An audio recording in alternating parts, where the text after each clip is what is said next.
اب یہ معلوم ہوا کہ کلمات میں تاثیر ہے، اور ایسے کلمات بھی ہیں کہ جو کفری نہیں ہیں اور جو مؤثر ہوتے ہیں. سمجھا؟ اسی طریقہ سے اشیاء میں بھی تاثیر ہے. اشیاء کی تاثیر جو ہے مادی قسم کی بھی ہے، روحانی قسم کی ہے. مادی قسم کی تاثیر ہے تو وہ ہوتی ہے جیسے کہ حکمہ جانتے ہیں جس کو، یا ڈاکٹر لوگ جانتے ہیں، سائنس کے ذریعے سے وہ معلوم ہو چکی ہیں کہ اس چیز بھی یہ تاثیر ہے، اس چیز بھی یہ تاثیر ہے. لیکن بعض چیزوں میں روحانی تاثیریں بھی ہیں. سمجھے آپ؟ سائنس چیز کی کوئی توجہ نہیں کر پاتی، لیکن ہیں. یہ چیز کہ اس طرح کا کوئی علم ہے بھی یا نہیں ہے، مجھے ذاتی طور پر کوئی تجربہ نہیں ہے. اس کی وجہ ہے کہ مجھے ان چیزوں سے کوئی رغبت نہیں. لیکن واقعہ ہے کہ میرے تجربے میں بھی بعض مرتبہ ایسی چیز آئی ہیں کہ معلوم ہوتا ہے کہ اس میں تاثیر ہے کلمات میں. سمجھ گا؟ بچھو کے کانٹے کا ایک مجھے کلمہ بتایا کسی نے. اب یہ ہے کہ میرا تاثر تو یہ ہے کہ اثر پڑتا ہے، تو مجھے بتایا تو میں نے کہا نہیں، میں تو اس کو اختیار نہیں کر سکتا، اس لیے کہ مجھے اس سے کوئی دلچسپی نہیں ہے. دوسرے کہ اس میں قرآن کے فلاں لفظ کی تعریف ہے، تو میں قرآن کے کسی لفظ کی تعریف کا گوارا نہیں کر سکتا. لیکن ایسے کلمات بھی ہیں کہ جن کلمات کے متعلق یہ تو آپ کہہ سکتے ہیں کہ بے معنی معلوم ہوتے ہیں، لیکن یہ نہیں کہہ سکتے کہ ان میں کوئی اثر ہی نہیں ہے. میرا خیال یہ ہے کہ بابل میں ایک تاریخ سے اسرائیل کے معلوم ہوتا ہے کہ بابل کے زمانے میں ان کے ہاں سحر و شاعری کا بڑا زور تھا.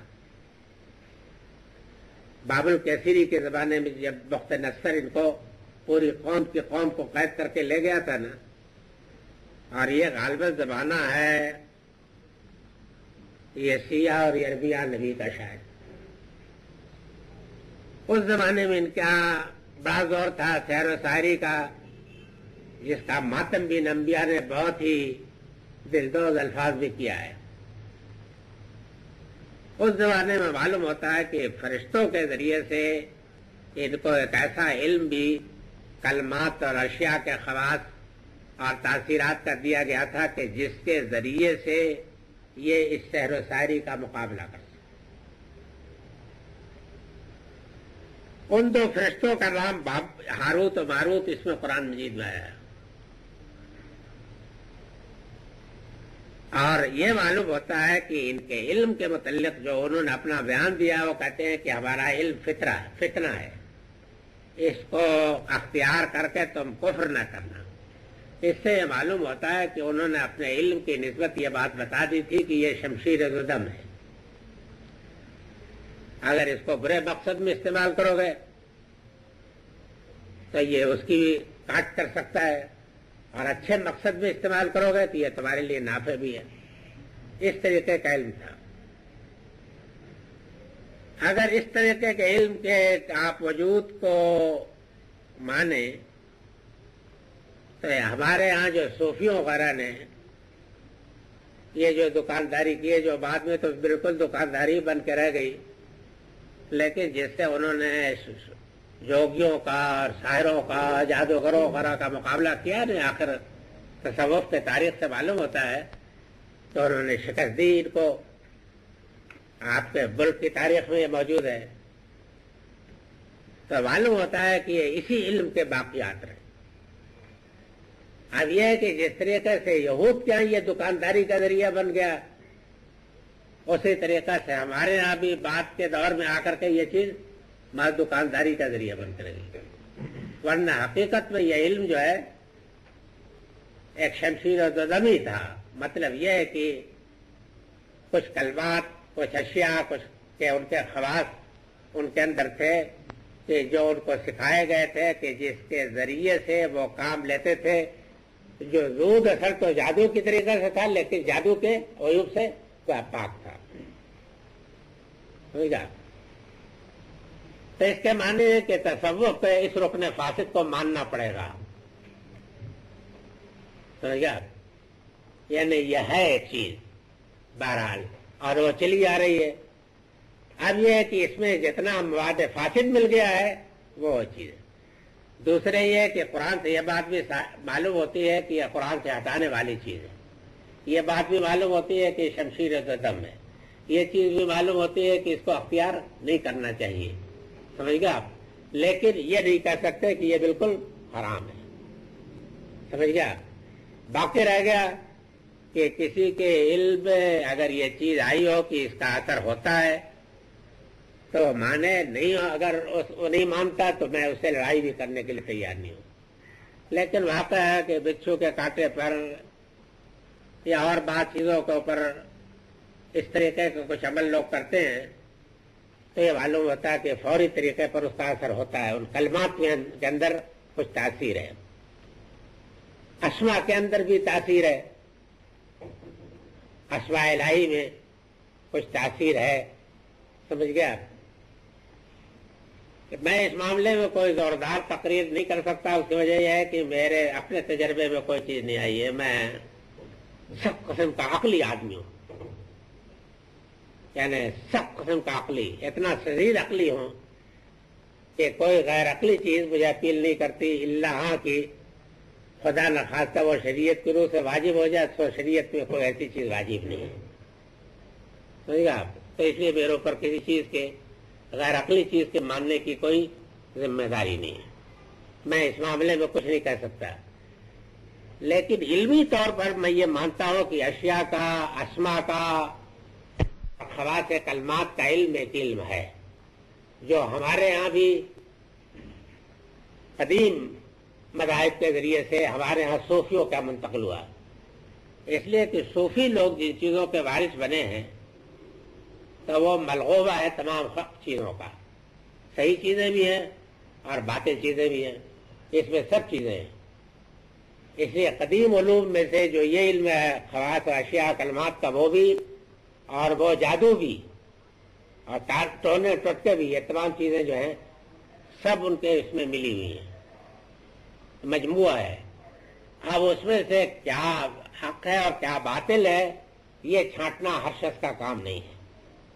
آپ کے پاس قرآن مجید ایک کسوٹی ہے, اس لیے جو چیز آپ قرآن کے خلاف پائیں اس کو پھینک دیں, جو چیز کے موافق پائیں اس کو لے لیں. مجھے ایک شخص نے بچھو کے کاٹنے کا عمل بتایا اور کہا کہ بہت مؤثر ہے, لیکن قرآن کے ایک لفظ کو اس میں بدل دیا تھا. تو میں نے کہا کہ یہ تم اپنے پاس رکھو, مجھ کو اس کی ضرورت نہیں ہے, میرا علم قرآن پر وہ کافی ہے, ٹھیک ہے. تاہم یہ چیز ہے. باقی اس معاملے میں اتنا ہی ثابت ہے جتنا, اس سے زیادہ میں اس پر کچھ نہیں کہنا چاہتا کہ انہوں نے ان چیزوں کی پیروی کی. اور دیکھ لیجئے ان لوگوں کو جن کو یہ علوم سے دلچسپی ہوتی ہے نا, ٹونے سے, ٹٹکے سے, تعویذ سے, گنڈے سے, ان چیزوں سے, ان کو قرآن سے حدیث سے کوئی دلچسپی نہیں. کبھی نہیں دیکھا تو ان کو قرآن سے کوئی دلچسپی ہو. یہی اسی چیز کی دکان میں چلاتے ہیں, اسی کو مذہبی علم سمجھتے ہیں, اسی کو حقیقی علم سمجھتے ہیں. سمجھ گا آپ؟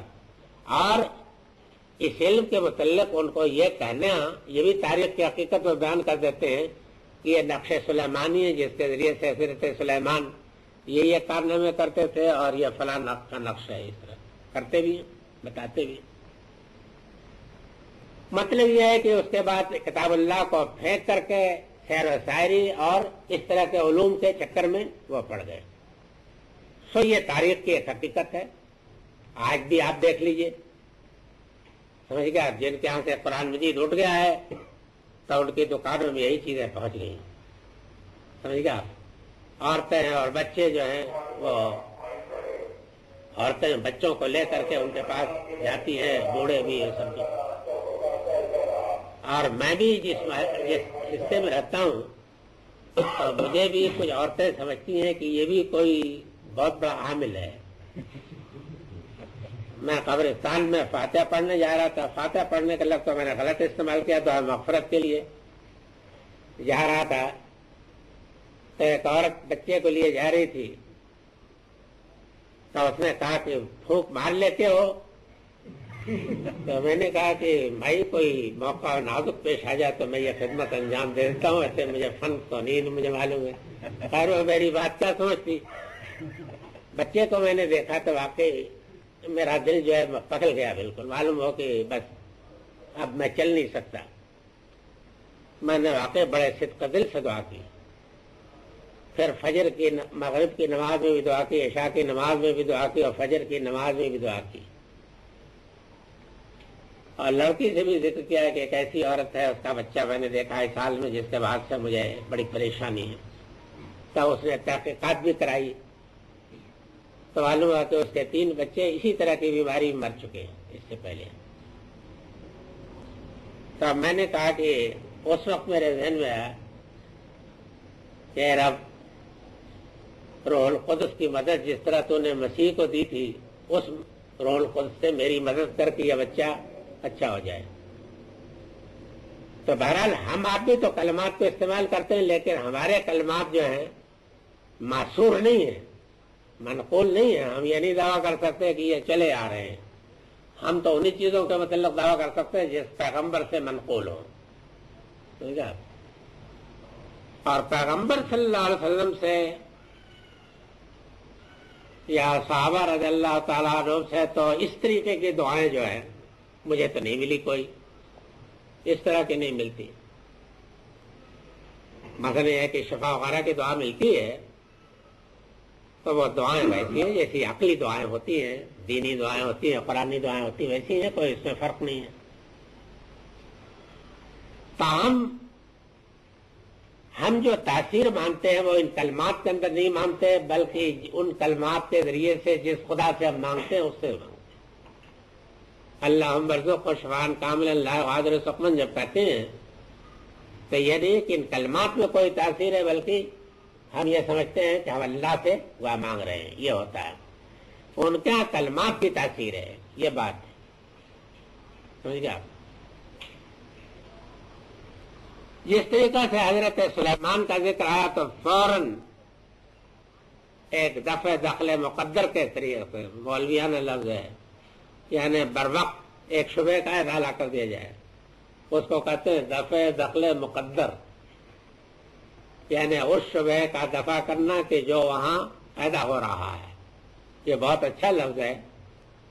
تو جس طریقے سے وہاں شبہ کو دور کر دیا تو وہاں کفر سلیمان، تو یہاں بھی شبہ کو فوراً دور کر دیا کہ وما یعلمان من احد حتی یقولا، وہ کسی کو سکھاتے نہیں تھے جب تک کہ وہ آگاہی نہ دے لیں کہ دیکھو ہمارا علم ایک شمشیر زدم ہے، فلا تکفر، تو کفر میں نہ پڑیو۔ شمشیر زدم علم کے معنی، فتنہ علم کے معنی یہ ہے کہ جس کے اندر دونوں پہلو، صحیح استعمال کیجئے تو تریاق بھی ہے، اور غلط استعمال کر دیجئے تو زہر بھی ہے۔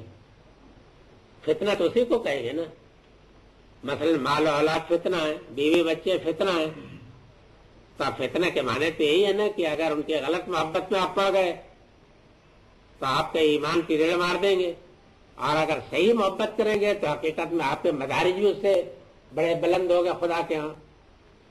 تو وہ یہ بتا دیتے تھے کہ ہمارا علم جو ہے ایک شمشیر دم میں، یعنی 2 طرفہ کاٹ رکھتا ہے، اگر تم نے اس کو صحیح استعمال نہ کیا تو پھر یہ ہے کہ اس کی کاٹ تمہارے خلاف ہوگی، یہ وہ کہہ دیتے تھے۔ جیسے کہ وما کفر سلیمان میں ان کو بری کیا ہے، تو اسی طریقے سے یہاں ان دونوں فرشتوں کو بھی بری قرار دیا۔ باقی رہ گا کہ قرآن مجید میں یہ فرشتوں کے متعلق کہ یہ فرشتے ہی تھے یا کوئی 2 بادشاہ تھے یا کون تھے، تو اس کے لیے قرات کی تبدیلی کرنی پڑے گی۔ ملکین ہے تو ملکین کرنا پڑے گا، اور میں کسی قرات کا بھی قائل نہیں ہوں۔ میرے یہاں قاریوں کی کوئی ضرورت نہیں ہے، قاری حذف ہے میرے پروگرام سے، سمجھ گیا۔ قرات صرف وہی باسور جو ہے نا اسی مصحف کی ہے، متواتر قرات، اس کے سوا کوئی قرات نہیں۔